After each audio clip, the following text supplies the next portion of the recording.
मेघदूतम, जिसके लेखक हैं महाकवि कालिदास। मेघदूत की विधा है खंड काव्य या गीति काव्य। मेघदूत को दो भागों में विभक्त किया गया है, पूर्व मेघ और उत्तर मेघ। पूर्व मेघ में 67 श्लोक और उत्तर मेघ में 54 श्लोक हैं। कुल मिलाकर 121 श्लोकों का यह मेघदूत का प्रधान रस विप्रलंभ श्रृंगार है और यह मंदाक्रांता छंद में लिखा गया है। मेघदूत की रीति है वैदर्भी और इसकी उपजीविका का श्रेय ब्रह्मवैवर्त पुराण को दिया जाता है और दूसरा वाल्मीकि रामायण के कथा के अनुसार भी इसे माना जाता है। इसके नायक हैं यक्ष यानी हेममाली और नायिका है यक्षिणी यानी विशालाक्षी। कालिदास ने अपने मेघदूत में कहीं भी यक्ष का नाम नहीं लिया है, परंतु ब्रह्मवैवर्त पुराण में यक्ष का नाम हेममाली तथा यक्षिणी का नाम विशालाक्षी बताया गया है। मेघदूत के लिए मल्लीनाथ की टीका बहुत प्रसिद्ध है। मल्लीनाथ ने अपने टीका में 121 पद स्वीकार किए हैं और 6 श्लोकों को प्रक्षिप्त माना है। अब हम लोग पूर्व मेघ की कथा को देखेंगे। पूर्व मेघ की कथा का प्रारंभ होता है। कोई यक्ष कार्य में प्रमाद के कारण अपने प्रभु कुबेर की शाप से कैलाश पर्वत पर अवस्थित अलकापुरी से 1 वर्ष के लिए निर्वासित हुआ। निर्वासित यक्ष अपनी प्राणेश्वरी से बिछुड़ने के शोक से कृश होकर रामगिरी की आश्रमों में रहा करता था। वह आषाढ़ मास के प्रथम दिन में नवीन मेघ के दर्शन से अपनी प्रियतमा की स्मृति से शोकाकुल होकर बहुत अधीर हो गया। कामार्त होने से उसे चेतन और अचेतन की कुछ भी सुध नहीं रही। मेघ को पुष्करावर्तकों के वंश में उत्पन्न कहकर यक्ष ने उससे अपनी प्रियतमा के पास संदेश ले जाने के लिए प्रार्थना की, क्योंकि मेघ उसके दूत कार्य को स्वीकार न भी करे तो उससे कोई विशेष दुख नहीं होगा। मेघ को किस किस मार्ग का अवलंबन करना होगा और क्या क्या दृश्य देखना पड़ेगा, उन सबको यक्ष एक एक करके विस्तार से वर्णन करता है।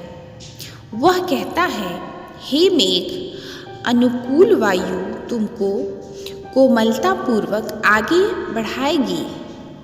दाहिनी ओर चातक मधुर गान करते हुए मिलेंगे और कैलाश तक तो हंस अपनी चोंचों में मृणाल दंड का पाथे लिए हुए मानसरोवर जाने के लिए तुम्हारे साथी रहेंगे। मार्ग में जब कभी थक जाओगे तो पर्वत शिखरों पर विश्राम कर लेना और क्षीण हो जाने पर नदियों का जल पी लेना। आम्रकूट पर्वत कृतज्ञ होकर तुमको सिर पर धारण कर लेगा, क्योंकि तुम उसकी दावाग्नि बुझा दोगे। प्रत्येक पर्वत पर मयूर मधुर गान से तुम्हारा स्वागत करेंगे, किंतु तुम जाने की शीघ्रता करना। विदिशा की राजधानी में जाकर वेत्रवती नदी का जल पी लेना।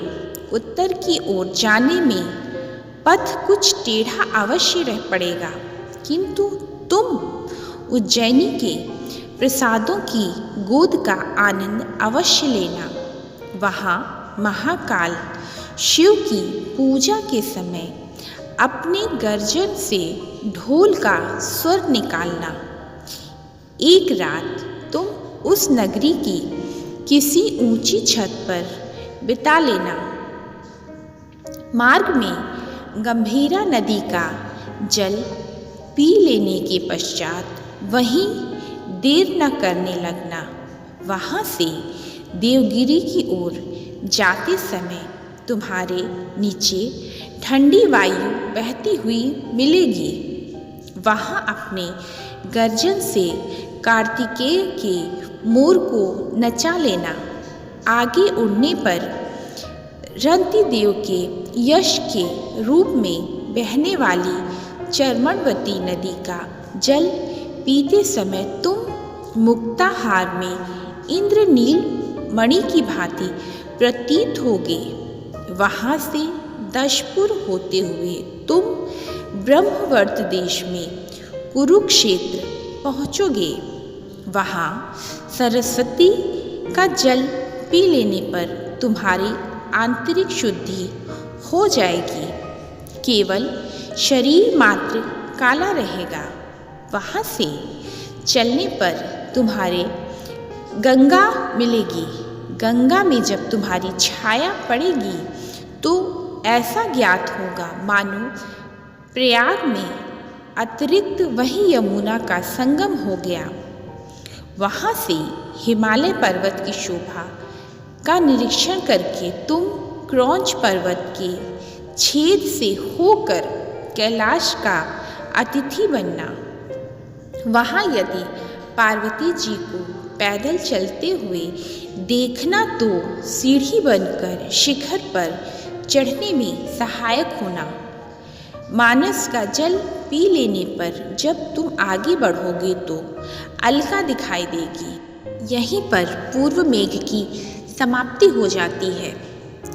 अब उत्तर मेघ के प्रारंभ में अलकापुरी के वर्णन से शुरुआत होती है। मार्ग निर्देशित कर चुकने के पश्चात यक्ष मेघ से कहता है, हे मित्र, अलका बहुत ही रमणीय नगरी है। वहाँ के भव्य प्रसाद बिल्कुल तुम्हारी समता करने वाले हैं। यदि तुम्हारे साथ बिजली है तो उन भवनों में भी चटकीली नारियां हैं। यदि तुम्हारे पास इंद्रधनुष है तो उन भवनों में रंग बिरंगे चित्र लटके हुए हैं। यदि तुम मृदु गंभीर गर्जना कर सकते हो तो वहाँ भी संगीत के साथ मृदंग बजते हैं। यदि तुम्हारे भीतर नीला जल है तो उनकी धरती भी नीलम से जड़ी हुई है। और यदि तुम ऊंचे हो पर उनकी अटारियाँ भी आकाश को चूमती हैं। वहाँ पर छहों ऋतुओं की सुषमा सदैव विद्यमान रहती है। वहाँ किसी भी प्रकार का दुख नहीं है। कल्प वृक्ष वहाँ की प्रत्येक आवश्यकता को तत्काल पूर्ण कर देता है। इसी वैभवशाली नगरी में कुबेर के भवन से उत्तर की ओर इंद्रधनुष के समान सुंदर गोल फाटक वाला हमारा घर तुम्हें दूर से ही दिखाई पड़ेगा। उसके पास एक छोटा सा कल्प वृक्ष है जिसे मेरी प्रिया ने पुत्र के समान पाल रखा है। वहीं एक बावड़ी है जिसकी सीढ़ियों पर नीलम जड़ा हुआ है। उस बावड़ी के तट पर एक बनावटी पहाड़ है। घर के उद्यान में एक अशोक तथा एक मौलसीरी का पेड़ है एवं दरवाजे पर शंख और पद्म के चित्र बने हुए हैं।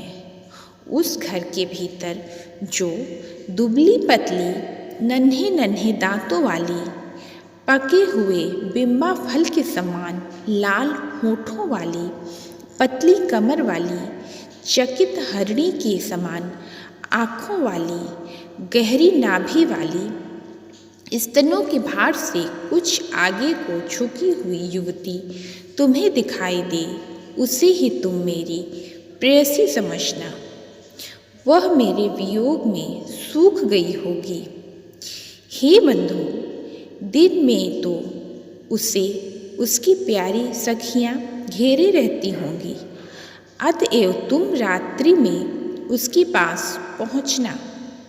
तुम्हारे पहुँचने पर यदि उसे कुछ नींद आने लगे तो तुम उसके पीछे चुपचाप एक पहर ठहरे रहना। उसके पश्चात जल की फुहारों से उसे जगाकर अपनी धीमी गर्जना के शब्दों से उससे मेरा संदेश कहना आरंभ करना। सर्वप्रथम उससे यही कहना कि हे अबला, तुम्हारा बिछड़ा हुआ साथी रामगिरी के आश्रम में कुशल से है और तुम्हारी कुशल जानना चाहता है। हे कल्याणी, तुम्हारा प्रियतम तुम्हारी विरह वेदना से झुलस रहा है, पर अनेक प्रकार की कल्पनाएं करके अपने आप को सांत्वना दिया करता है। अतः तुम भी धैर्य रखो। सुख या दुख किसी पर सदा नहीं रहा करते। तुम्हारे दुख के ये दिन अवश्य समाप्त होंगे। विरह के अवशिष्ट 4 मास किसी तरह आँख मूंद कर बिता डालो, फिर तो प्रियतम के संयोग से आनंद ही आनंद लूटना। इस प्रकार मेघ से संदेश कहकर यक्ष पुनः उससे कहता है, हे मेघ, मैंने जो तुमसे कहा बताया है वह तुमसे करना बड़ी ढिठाई होगी, पर चाहे मित्र के नाते चाहे मुझे दुखिया पर तरस खाकर तुम मेरा प्यारा काम अवश्य कर देना। फिर जहाँ मन चाहे तहाँ घूमना।